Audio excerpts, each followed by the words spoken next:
What's up, everybody? J Heat Sports Media coming at y'all again with that fire as always.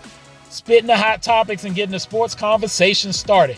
Y'all know what I'm talking about: football, basketball, and boxing.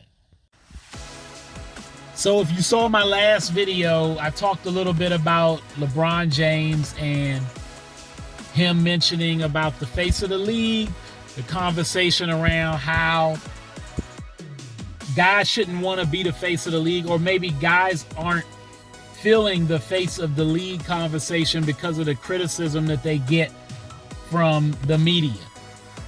And I mentioned in my last video, if you saw it, that the media wasn't going to take lightly to that, and it was going to cause some feathers to be rustled, for a lack of a better term. And it was interesting watching First Take. I want to talk about ESPN First Take and Stephen A. Smith, who I want to start off by saying I'm an admirer of what he does. He's one of the best at what he does when it comes to sports media. His passion and his heart and the spirit he brings to the profession is to be commended. But it's interesting because, it's almost like I knew what he was going to say before he said it, just because of the fact that I do watch him and other people a lot, because you always, I like to keep up with all the sports talk, not just watching the games, but hearing what other media personalities have to say.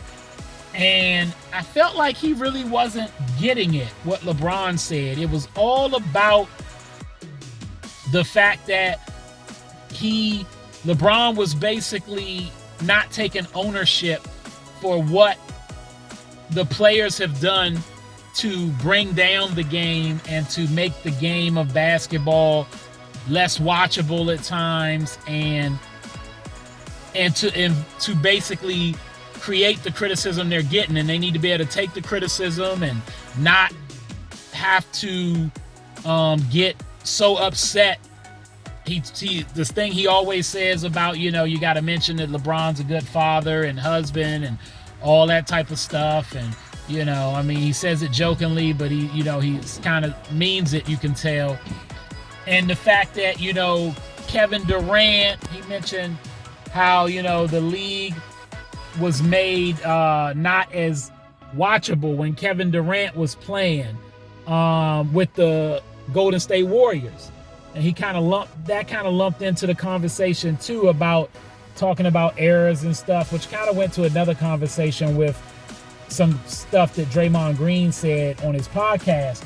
But to stay on the focus of LeBron saying they get undue criticism, Brian Windhorst made a point to say that there's an imbalance in the criticism that is given, and there's somewhere in the middle that they have to meet as media members to praise these athletes a little bit more than they do.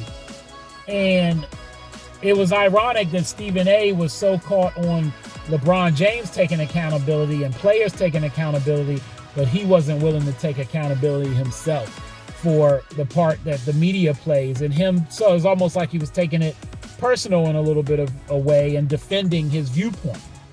And it's interesting to see, because I think the main thing that we have to realize as media members is that these athletes see what's going on. They're historians of the game too, especially guys like LeBron. And we do criticize LeBron more than we may have in the past. Even though Michael Jordan went through some trials and tribulations, he had some criticism come his way when he had gambling issues and other stuff. He still gets praised on a whole nother level. And like Gilbert Arenas said on the show for First Take, they put him on sort of a pedestal that nobody can reach. So when you're compared to Michael Jordan, it's almost like, a death sentence, for lack of a better term. Like, there's no catching Michael Jordan because you have to be perfect, even though Michael wasn't perfect. And it's contradictory because we hold a guy like LeBron James to a standard of he has to be as good as Mike and win all those championships. And when he does it in a way that Mike couldn't have even done it in certain ways, when in his first stint in Cleveland, what he was doing with so much less talent it gets held against him that he's not winning, but then he goes and plays with talent and it gets held against him for going to play with the talent. So it's like you can't win, and that's the criticism that I think they miss. And we get too caught up in, oh, well, he should have stayed at his own team and did it himself and not joined other people. Same thing with Kevin Durant going to Golden State. But there's a story to be told in the background. I'll talk more about this in another video. But it's just, we have to tell the whole story and realize that these players are doing the best they can to chase greatness and making decisions that may look a little different than decisions that were made in the past, but it's because we're in a different time and a different era too. So we have to treat it as such, analyze it as such, and critique it as such. And then maybe we'll be on a better platform, a better ability for the players to get the love they're looking for, and for the media to be critical while still praising, if that makes any sense. But we'll talk more. Stay tuned. All right, that's all the time I got. Y'all know what it is, and you know who you're looking for, J Heat Sports Media. Remember to like, subscribe, or get at me in the comments. Find me on YouTube, Instagram, X, and TikTok.